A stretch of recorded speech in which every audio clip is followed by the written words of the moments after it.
Hey everyone, thanks for tuning in to see this video. We're going to do me 23rd Christmas update. We're only going to do one more, I think, on Friday, and then that'll be about it, because we'll be so close to the time frame that I don't think we'll need to do any more sort of individual Christmas updates on Friday. So it's nearly over now.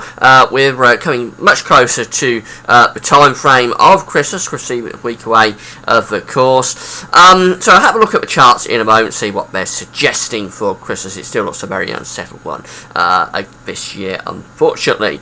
Now, before I get on with that, just want to talk about the advertising. There's video ads on my pages at GazWeatherVids.com. If you hit play on the video ad, you'll be supporting GazWeatherVids.com. Thanks very much for doing that. Gaz Shop is open, not for much longer. I'll be shutting it on Christmas Eve, but if you want to do any shopping at Amazon between now and Christmas, you can click through the Amazon banners in Gaz Shop and take you through to Amazon, and you'll be able to do your shopping there as normal. At the same time, Gaz Weathervids will get a royalty fee on anything that you purchase. Thanks very much for doing that. So this is the chart for Christmas Eve, a week away.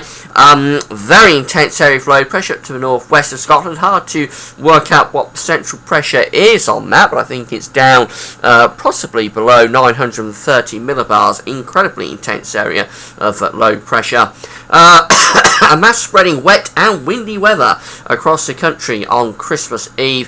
If that low happens to be, say, a couple of 100 miles further to the south and the east, then we're in for an absolute battering on Christmas Eve and into Christmas Day. So again, the situation remains very precarious for Christmas. It is very possible that could have a significant spell of stormy winds. Now, this on its own, it's windy enough. There's gales and severe gales coming across the country, but the centre of that low pressure does need to be monitored very, very closely, exactly where that's going to be. Fortunately, this run of the GFS has to the north and the west of the country. Here's the upper air temperature showing that we've got quite mild air across the country, but gradually being replaced by cooler air from the west. Very wet on Christmas Eve on this run, a real washout sort of day. Certainly one for staying indoors and watching the Christmas films. Very nasty day, wet and windy, but it is mild with temperatures between around, say, 5 and 10 degrees.